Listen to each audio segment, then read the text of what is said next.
recording this. And we'll go ahead and go through the presentation, reintroduce ourselves. I know we did have a few people just join us, and then share a little bit about Hood with you. So to start, I am Becca Reitmeyer. I'm one of the first-year admission counselors at Hood College. I have been with Hood for about 3 years now, and I work primarily with students in Southern Maryland, so Anne Arundel County, Charles County, St. Mary's, and Calvert counties. And then I also work with students in all of Virginia. So if you work with students in those areas, I would be a primary point of contact for them. And I also on campus work pretty heavily with our ROTC population. So I'm happy to answer any questions about that as well. And then I'll turn it over to Stephen. Hi everyone, Stephen Garner here. I am also a first-year admission counselor who works a little bit with transfer students. My primary territory for first-year students is my home county of Montgomery County. I grew up in the Silver Spring area. Blair High School would have been my local high school. My brother went there. I went to Sandy Spring Friends. I also serve Prince George's County. I lived in College Park for a little while, and DC. I went to school in DC. So I've had the pleasure of being all over my territory. And so I know a lot of the schools of the students that you're working with quite a bit. I would be more than happy to stay in touch with any of you about any students in those areas. If you have students outside of the territories we mentioned, let us know because we can connect you with the right counselor as well. I saw that, yeah, we love Prince George's here. I lived right downtown in the College Park area near UMD and was at the time working at a little frozen yogurt shop down there. So if you ever hit Yogi Berry down there, then you can know a little bit more about my past. But yeah, I wanted to start with some updates about COVID and what is happening at the college, because Joan made a good point that that's a good place to begin.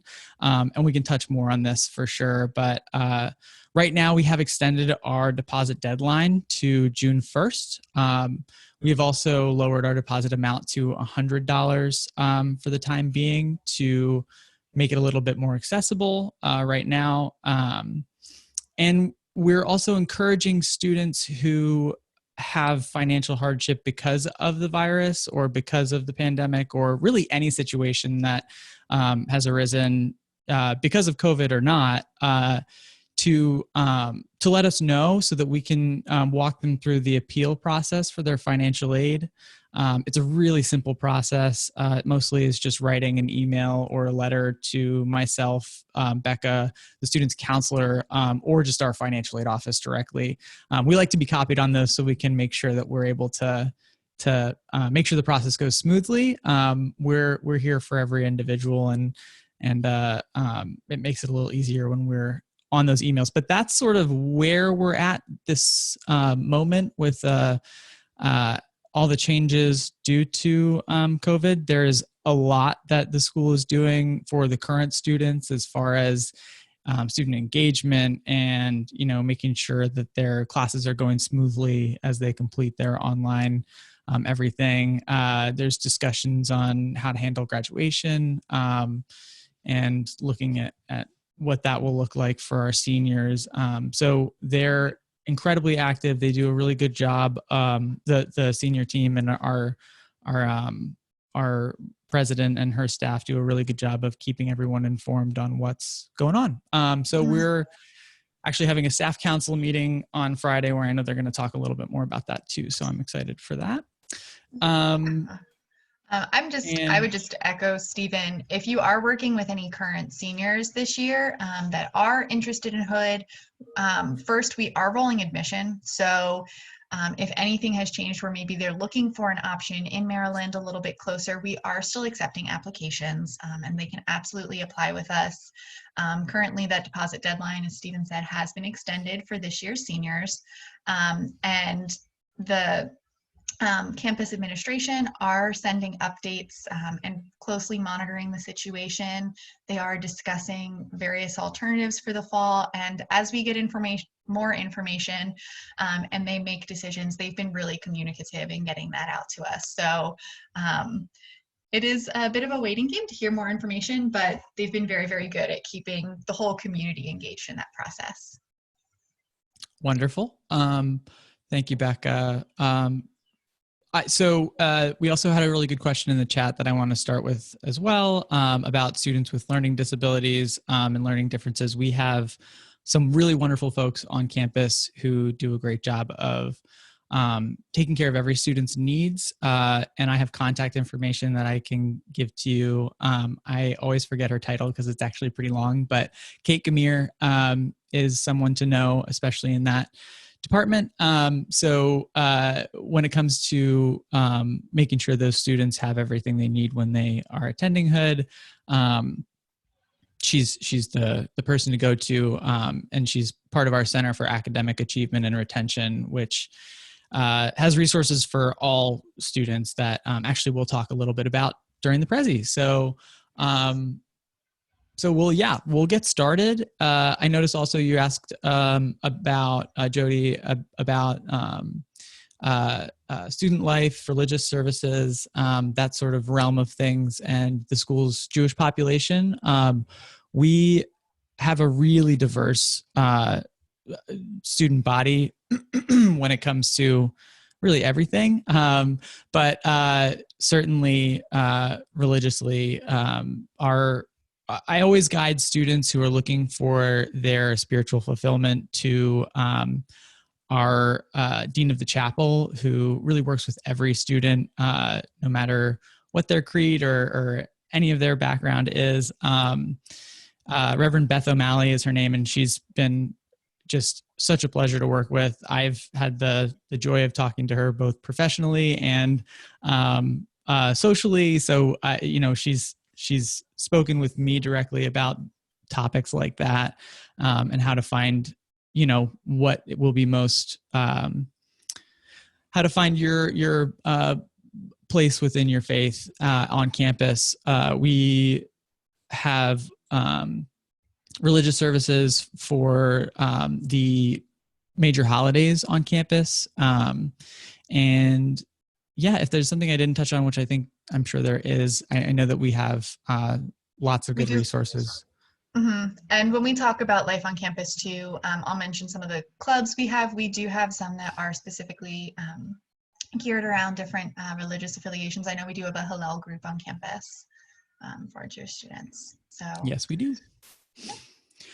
So I'll go right through our Prezi here. Again, this is sort of what you would expect if you were a student who was coming to visit Hood and find out more about the school. And we'll keep it candid so that there's, we're able to we're not going to talk to you as if you were those students necessarily. We'll make sure that, we're accommodating. So if you guys have questions, keep them coming. And yeah, so we were founded back in 1893, and we were originally the Women's College of Frederick, and we were entirely a women's college up until 2003. Actually, sometime in the 70s, around 71 or 2, we started letting men take classes on campus, but they couldn't live as residents on campus. And those were primarily grad students. But it wasn't until 2003 that we became fully co-ed. And we moved from our location. I'm now going backwards, but back in 1913, the reason we became Hood College instead of maintaining the Women's College of Frederick title was we moved to the current location that we're at now on our campus, which was in part donated by Margaret Scholl Hood, as well as other community members. So that campus is 50 square acres, and actually I think there's a picture later on, I think. So we'll get there in a moment. So next slide.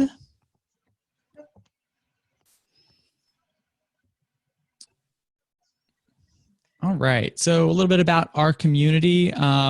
We're about 1,100 undergraduates now, actually a little bit more than that, and about 1,000 graduate students, representing 28 states and 21 different countries. I actually believe those numbers are pretty up to date. I think we might represent a couple more states right now, but I'm not sure. So we'll have to look into that. But small school, very small classes. You're never going to have a class larger than 30, 35 students at the very moment or at the very most. And that translates to really great relationships with not only your professors, but also your peers, being able to really interact with everybody in the classes starting from day one. It's an awesome classroom environment. And I think that even better or possibly as good is the environment on campus of our students being together as a community. When I was looking for somewhere to work after my last position that I had before coming to Hood, I was really looking for somewhere that had a strong community. I saw some head nods when I mentioned Sandy Spring, but Sandy Spring Friends School, where I attended, was a small community-oriented school, and that was such a big, important part of my experience there.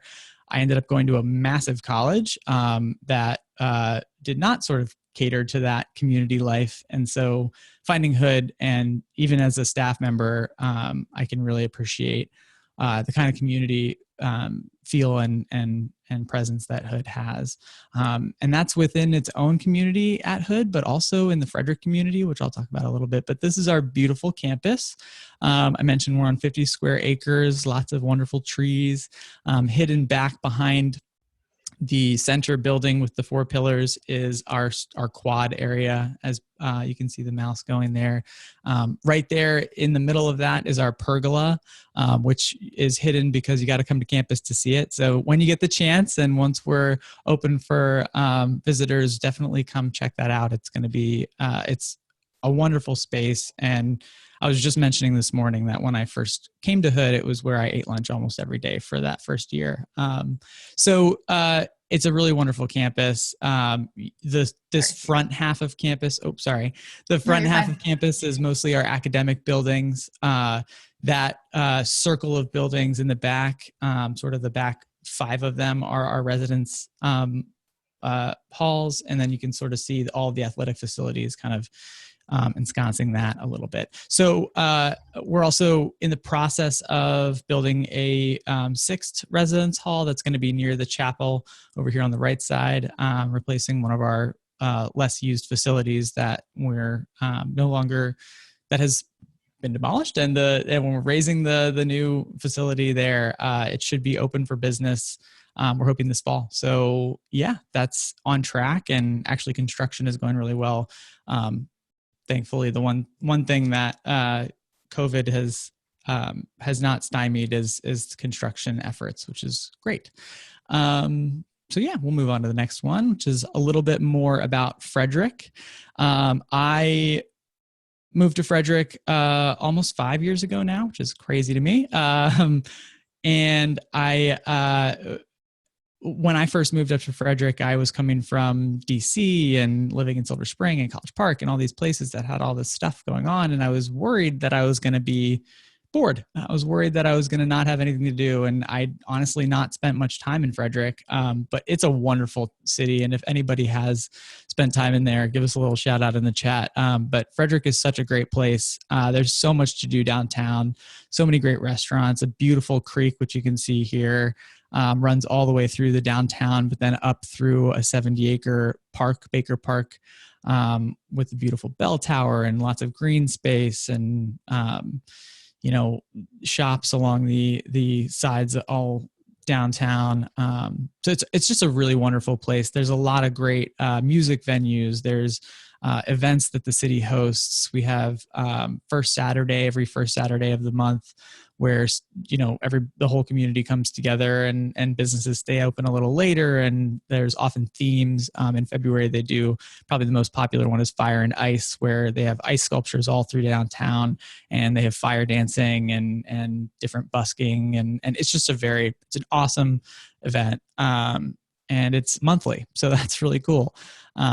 Throughout summer, they do movie nights out in our little amphitheater on the creek. And we have a wonderful, the Weinberg Center for the Arts is a really wonderful venue for music, movies. They do speaker series. You can see Bill Nye, David Sedaris, Colin Powell all came through. We've got very regular and awesome speakers and performances that come through. One of my favorite little folk bands called Mandolin Orange was there recently, and it's great to not have to leave town to see your favorite artists and see some cool things. So downtown's awesome. If you want to hear more about it, definitely reach out to me. I could talk about it for a long time. So yeah. Talk a little bit about Frederick as an area. I'm sure you're familiar, so we won't spend too much time here, but we're really lucky to be pretty centrally located near both Baltimore and DC, but still have the more suburban sort of campus and town.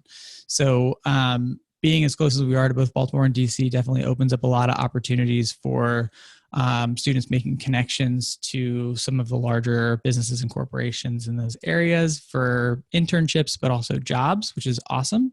There's also the wonderful group of employers and everybody who's in Frederick itself. We have the Frederick Keys, which is our minor league baseball team, which is a really fun time to go out there and see them play. Our men's baseball team also gets the chance to play in their stadium during the season, which is always a lot of fun. So yeah, I strongly encourage everybody to check out Frederick, but also it doesn't hurt to have Baltimore and DC so close for all those other opportunities that Frederick might not be able to offer to students. And then we'll get going with academic success. And Becca, I'm having a little brain fart. Was this where you were planning to take over? I can. So as far as majors at Hood, you can see a list of our majors here. One I will highlight is public health is going to be new for us this fall. And that's going to be a really integrative major. So for students who are interested in kind of those interdisciplinary connections between biology and the medical field, some sociology, political science, psychology, that's a new major we're really excited about. And then I know here we have some of these majors with asterisks. Those are majors that students can double major, or I'm sorry, not double major, also get a certificate to be secondary education certified. So for students who are interested in education, we offer early childhood education, elementary and special education, and secondary education. Those all have reciprocity in 48 other states. So if students are coming from out of state or do want to go and teach somewhere else, there is the opportunity to be certified to teach at Hood and then work in a variety of different places. Our nursing major is something else I'd like to highlight because that is a direct entry program. So students do know going into their first year whether they have been accepted into the nursing program or not. And then that is a 4-year fully accredited track. They graduate with a BSN in nursing and are prepared to sit for licensure. One of the really cool things as we're talking about nearby resources is campus is actually right next to Frederick Memorial Hospital. So on campus, we have our nursing lab that has simulation dummies that are very cool.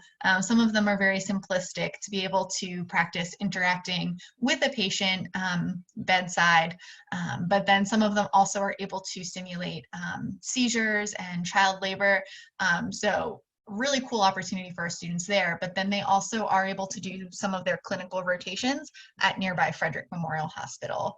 Our most popular majors generally, I would say biology, nursing, psychology is always up there, education and law and criminal justice tends to be ones that we see a lot. But we also have students who double major, who do majors and minors, a lot of really cool things that they are doing. Stephen mentioned earlier some of our opportunities for student support. So one of those is recently named CAR, the Center for Academic Achievement and Retention. It has just recently been changed to the Student Success Center. So students can access that. They facilitate a variety of services. So if a student has an education plan for test taking, for example, they would work with students one-on-one with that. They oversee our advising and class registration for first-year students.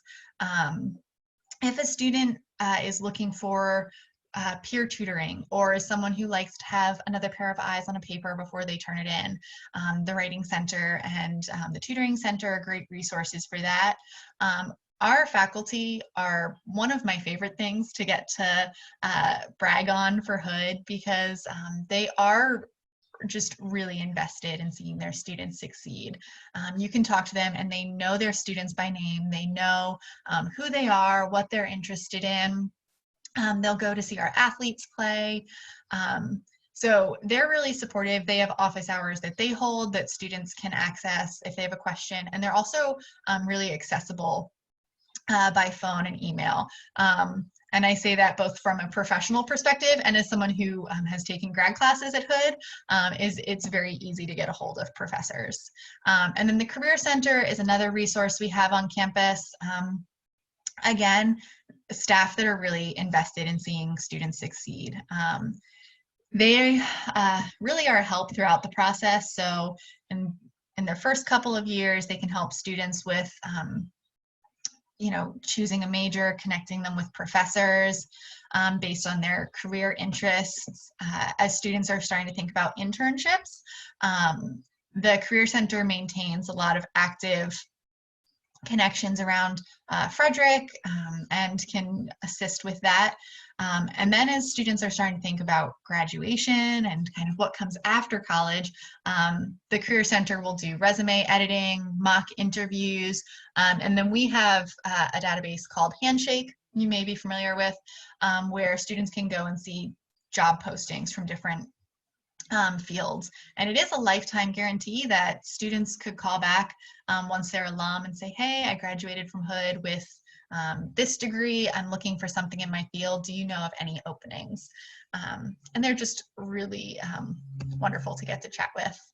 As far as study abroad, it's something that is an option for our students. Hood does not have any colleges. Specifically in other countries, we work with a variety of different programs, so we're able to offer a wide variety of study abroad experiences for students. So students may study abroad for a semester, they might go abroad for a year or over the summer, depending on their academic programs, if they're doing internships, if they have an athletic season. It can really flex to the student's schedule. And our study abroad director would work with students to make sure the classes that they're taking would carry back for credit, and also work around things such as financial aid and choosing a program. One thing I'll highlight here is the alternative break trips. I know we mentioned Reverend Beth O'Malley as a resource for students. So those alternative trips happen over fall break or spring break. The fall ones tend to be more local service learning opportunities, but over spring break, they'll take that week to go to various locations. I know they've gone to Haiti in the past, for example, and they do community service and then also have learning opportunities. There we go. As far as student life, we touched on this a little bit too, as I mentioned that Hillel group. So we have over 50 student clubs and organizations, and despite the fact that Hood is a small college, our students are bringing in a lot of diverse interests. And it's always really interesting to me whenever we have groups to campus and I give this presentation, I always ask our student tour guides to come up afterwards, introduce themselves, their major, some of what they're involved in, and almost without fail, they're involved in so many different clubs and so many activities in different leadership positions. So it's definitely really, I think, something that stands out to me about Hood students is they are really engaged in community. And so there's academic honors groups, there's groups interested in advocacy and volunteering, community service, various diversity groups. Despite our small size, Hood is one of the most diverse colleges, diverse private colleges in Maryland. And that is something that I think is really celebrated on campus. And then we have over 500 events a year. So some of these are things that we do. We have a lot of traditions on campus, like, for example, the late night breakfast, which happens every semester before finals. Faculty and staff stay late in the dining hall and serve like breakfast for dinner as a study break for students. Blazer Bingo is something that happens in the student center, and the students can win pretty good prizes. I know this past year, one that a lot of students were holding out for was a TV they were giving away. So there's always a lot for students to do on campus. As far as athletics, we are Division III, and you can see the various teams we have here on the screen. We do also have club teams. So one of those is an equestrian team. Our horses are stabled off campus, but our students do compete in that. And then newer to campus is our esports team, which is one of my very favorite rooms on campus to get to show off because it is a really cool setup. But the esports teams, they compete in a variety of games. I know, and Stephen, you can correct me if I forget any. I think they were doing Mario Kart? And so, yeah, they do a lot. They do a lot. We had a lot of students on campus who were already doing a lot of these things independently. But so that's something that students do have the opportunity to join our esports team. And then as far as the application process, I know we talked a little bit about some of the deadlines and considerations for our current seniors. For rising seniors, or for students who are kind of looking ahead, thinking about the college application process, Hood, we try to keep it pretty streamlined. So we are on the common application. So we do also have a Hood specific application. So either of those, a student can apply to Hood through. An essay is going to be required as part of that. And then we do require a high school transcript or a post-secondary transcript if a student is transferring in. And it's really just that application and transcript are the only two things we're going to absolutely require. We always recommend letters of recommendation. So if a student has one from a teacher, one from a counselor, or if they have maybe a boss or a supervisor at an internship, a coach, someone else who can really write towards their time in high school, we absolutely welcome that as well. And then the interview is something we recommend because we do use a holistic admission process, and that's the best way for us to get to know a student and hear about their interpretation of their time in high school, hear what they're looking for in a school. Our focus is really making sure that Hood is going to be a place where the student can be successful and where we can help set them up for success and challenge them to continue to grow. So with the transcript, we're looking to see that a student has taken rigorous courses. We're looking to make sure that on that transcript, we like to see positive grade trends. So if 9th grade was kind of a transition year from middle to high school and their grades weren't where they wanted them, we love to see when those grades go up towards junior year. We like to see well-rounded extracurricular activities. And then that essay, I always encourage students, is a really important piece. Because that's their first introduction to Hood in terms of their writing and really where they get to talk more about themselves.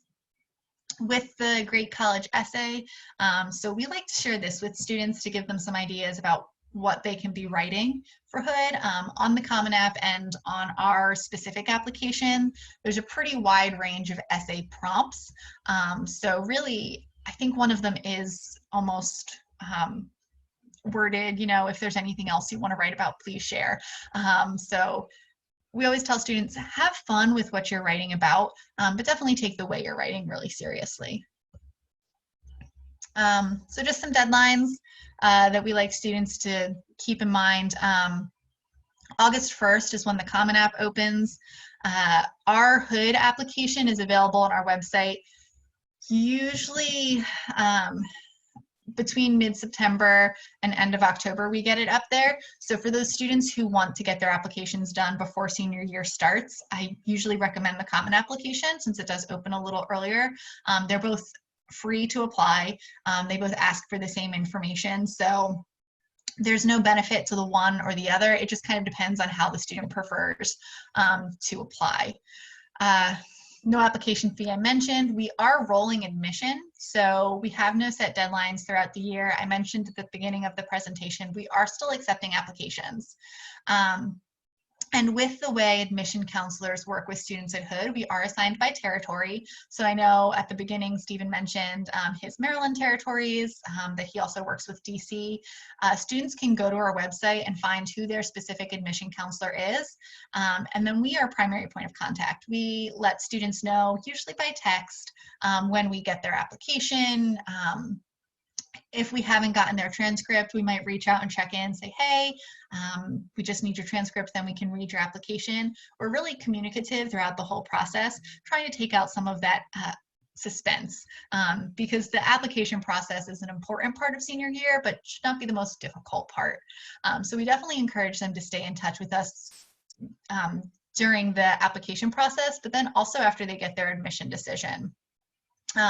One thing I didn't mention on the previous slide that I'll talk about here with application requirements, we are test optional. We do not require the SAT or ACT for admission or scholarship consideration. So a student is absolutely welcome to submit those, and we'll use them for internal reporting purposes.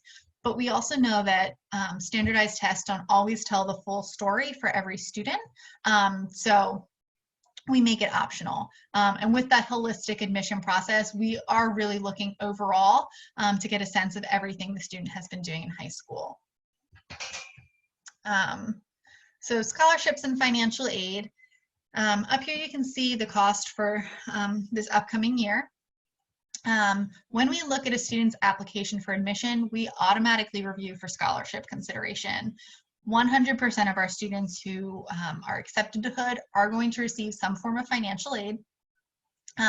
Our scholarship structure starts at $10,000 and goes up through 25, 33, or 50% of tuition. So the scholarship that a student is awarded at the time of admission follows them through all 4 years at Hood.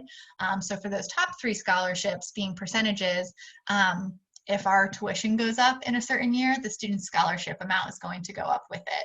And then for students who fill out the FAFSA, which we encourage all of our students to consider filling out the FAFSA, we don't need it for scholarships, but we do have institutional grants that we are able to award. And then, of course, within Maryland, there's a lot of state aid opportunities as well. So next steps, we just encourage students, if they can, to revisit campus.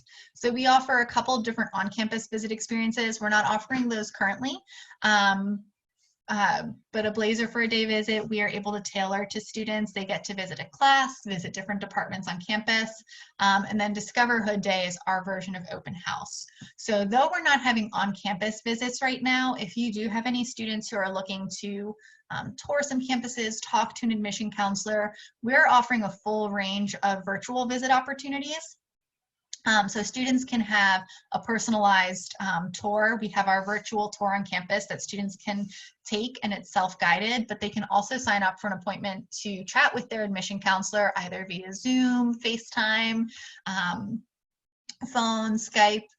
We try to be flexible and offer the full gamut, but we'll do a virtual appointment with them. We can take them through the virtual tour and talk a little bit more about their specific interests. We have been doing as well different Saturday events for parents, for students, to get to ask some questions and meet with different departments around campus. So that's all we have with the presentation. Definitely, if there are any questions, I've seen a few things coming up in the chat. We can make sure we answer those. But yeah, we can switch over to a Q&A. So feel free to unmute or throw it in the chat, and Stephen and I will get those answers up for you.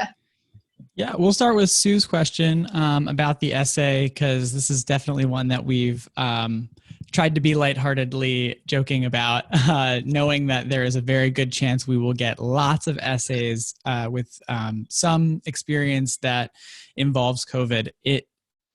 This is a tough question that I like to say that there is no rule here. One of the most common essays we get right now is definitely the big game essay, or the athletic injury essay, or those athletic essays tend to be a little harder to separate from the pack.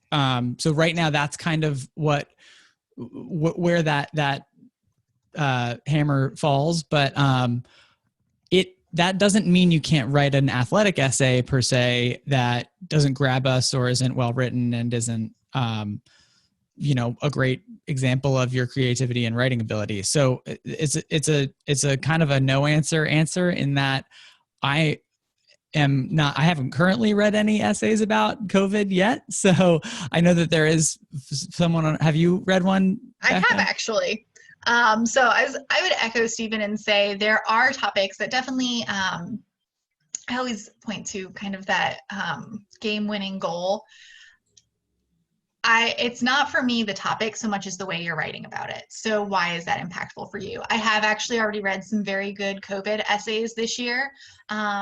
And it can be a really great way to learn about the student, because I think there are so many different things people are pulling from this experience that if a student feels that that is something that's really impactful to them and they want to write about, I am happy to read about that.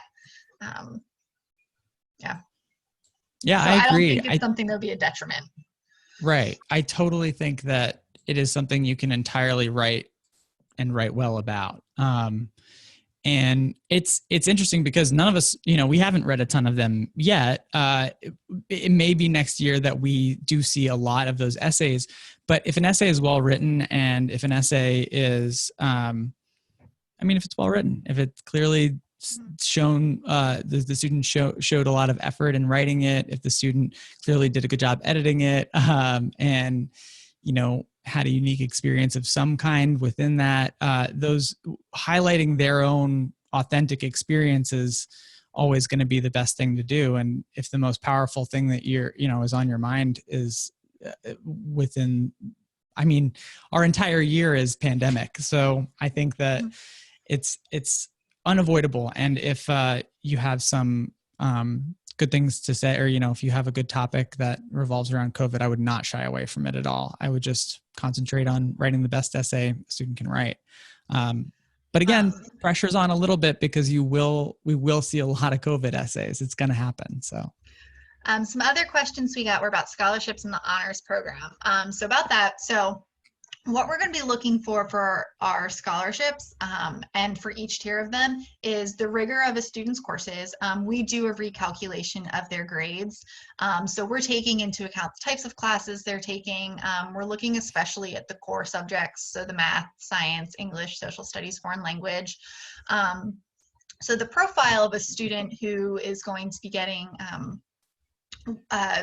one of the 50% scholarship is going to be a student who has challenged themselves with their courses, has done well, and who also wrote a strong essay, paid attention to editing, strong sentence structure, strong topic and narrative style. And then extracurriculars, we factor into that as well. As I said, test scores don't factor into that as far as SAT or ACT, but anything else a student is submitting, so rec letters, essay, interview, can have bearing on the scholarship. Strongly encourage an interview. Yes. Always, yeah.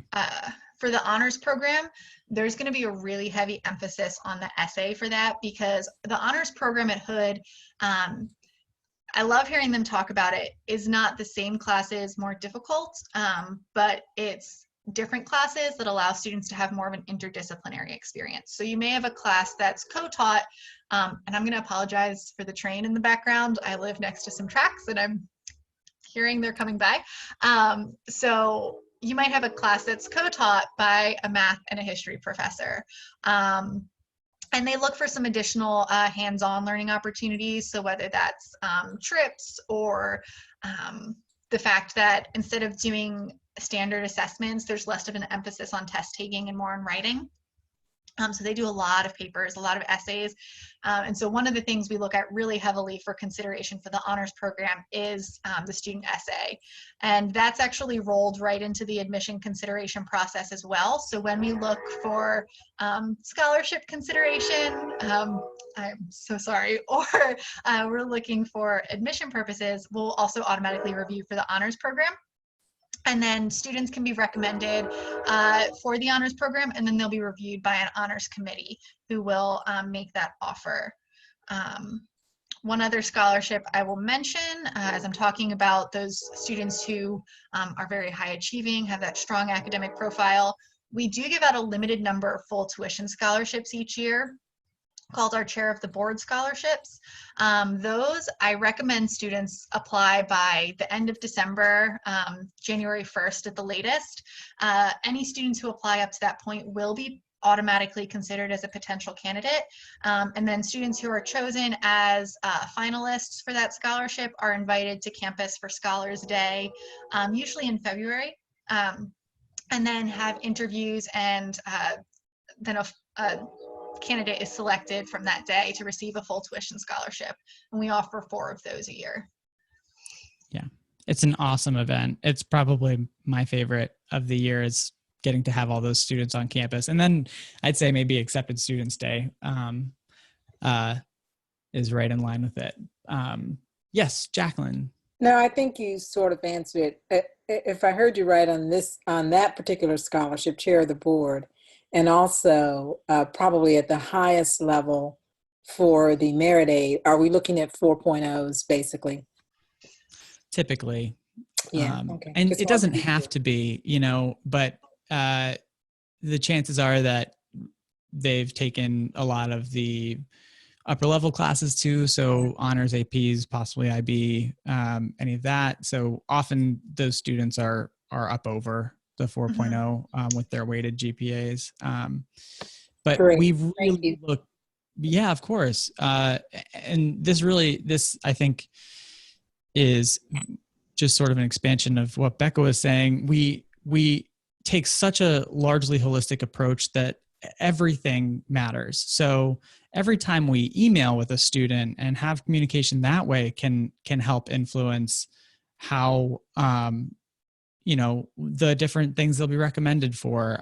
We recommend students for honors program based largely on their writing ability. And so, if we're seeing a really good essay and we're like, yeah, maybe this student could be an honor student.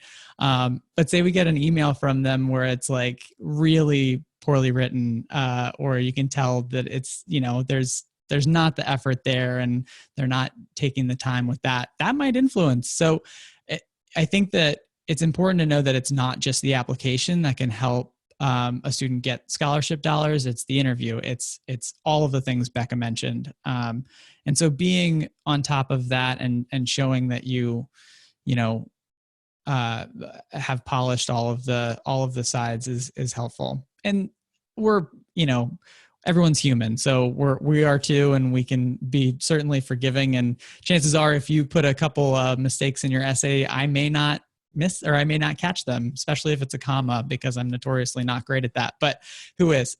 So, that might not be true for another counselor, but the beauty of our system too is that we have multiple people reading all the applications and going over all of the different materials. And, if I'm ever unsure about a grammar error that I think I'm making and maybe not the student, I can go over to Becca's office or Amy's office, who's our resident English major. So, it's a really holistic process, not only from the way we look at the student, but also in the way that we, as a whole office, evaluate students.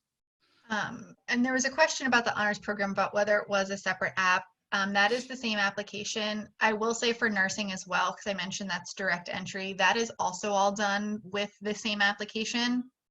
Nursing students are the one exception to a couple of our rules. So with rolling admission, something to be aware of for students who are interested in nursing is we do actually have two nursing specific deadlines, December 1st and March 1st. If a student knows that nursing is absolutely what they want to do, I'm going to recommend they apply by December 1st because students who are accepted into the college by December 1st that are interested in nursing will then be reviewed and find out by mid-December if they've been accepted into the nursing program. So that review process happens in two rounds where they're accepted separately into the college and then into the program. If a student is not accepted into the nursing program in December, their application will be re-reviewed in March with any students who apply after December but before the March 1st deadline. There are a limited number of spots in the program, so that's why I encourage students who know that's what they want to do to apply as early as possible to be considered in that first round, because students hold their spot in the program by depositing. Our average accepted GPA for the nursing program tends to be about a 3.7. So it is a very, very competitive program, possibly, I would hazard to say, our most competitive program on campus. I think many would say that it's the most challenging program we offer in a lot of ways too. It's very rigid. You have to be you're on a pretty strict schedule. You got to know that that's what you want. And we really want you to know that that's what you want because it's a track. You gotta, you're taking a spot to do that. And there's a lot of very dedicated people who are going through that program. So being as sure as you can as an 18-year-old about that career path is important. And being absolutely sure that you indicate your interest in nursing on the application. I say that not only to emphasize that you want to make sure you list it as your chosen major when you're filling out the Common App or our app on our website, but you also would be, you'd also benefit from mentioning it in the application in other places. Sometimes the essay can be a really good way to boost your nursing profile to make sure that we're aware of exactly why it is nursing, because I think that's important, and it definitely is important. So yeah, and then we did also get a question about pre-med and pre-law. So the pre-professional tracks at Hood, we specifically offer pre-med, pre-vet, pre-dental, pre-law. The pre-med covers a pretty wide range of things. So if students are interested in going into physical therapy, orthopedics, being a physician's assistant, that pre-med advising track, same for pre-law and the others, is not a major specifically in and of itself. Students would major in something like law and criminal justice or biology or biochemistry, and then work really closely with the faculty from various departments. So for pre-med, it'd be the biology faculty, to make sure they're taking those courses that are going to prepare them for either the MCATs or the LSATs, those tests they'll need to apply to post-secondary education programs. But then also it's going to give them the courses that are going to be the prereqs for the programs they're going into. So we actually, before we all started working remotely, had the chance to meet with some of the faculty members who advise our pre-med programs. One of the difficulties with tracking success rates is we don't always know when students are going on to pre-med because some of them pursue it individually from the advising track. But in talking to the faculty, the students who are following the plan that is set out in the pre-advising track and are doing well in those classes have been very successful in going on to medical school or law school. So as long as they are following those prescribed courses and doing well, being successful in the program. I don't know, Stephen, if you remember some of the places they'd mentioned going, but there was a wide variety of programs students had gone on to do, pursuing different educational tracks. So yeah, it's something that students can definitely be successful doing. Yeah. We recently had a student complete their physician assistant they're a PA. They just did, I know it's a different process. They don't do an MD if they're going the PA route necessarily, or they don't have to. Ooh, I think we just had a student recently become a physician's assistant that is in contact with one of the professors, Georgetta Jones, Professor Jones. She's amazing. So yeah, they're doing all kinds of great stuff and going all over the place for their post-hood education. We've had people go abroad too for we've had students really go everywhere. So one of the cool things for our law and criminal justice students is one of our classrooms on campus is actually a replica courtroom. So they get to take class in that courtroom environment. That's where our Maryland State Legislator group on campus meets. So there's a lot of those sorts of things woven into the education experience as well. So they're getting some of that hands-on piece. Something I wanted to, again, just kind of throw out as a nugget of information. I know we'd mentioned the academic profile of a student for chair of the board, and we talked a little bit about AP and IB. If you have a student who has done either individual IB classes or is completing the full diploma, those can carry over to Hood. They can bring the full IB diploma in or individual classes. AP scores of 4 or 5 can count as credit, and if a student has done any dual enrollment courses during high school, those can also carry over as credit as long as they're general education classes. If it's something very specialized that we don't have an equivalency for, it wouldn't carry over, but I always like to throw that out there because a lot of these students have done so many other things in high school that I want them to know that that hard work can pay off and it can do something for them in college. Certainly. Other questions? Anything else? If not, one thing I'll mention again, and I'll type it back up in the chat here, is that if you think of a question or you think of something you wanted to reach out about, or if you have students that are interested this year or next year or any year, definitely feel free to connect with us. We're more than happy to talk with them directly or be connected by you to them. I'm just putting our 2 email addresses right in the chat there. We're available to you guys at all times. So send us an email and we'll get back to you very quickly.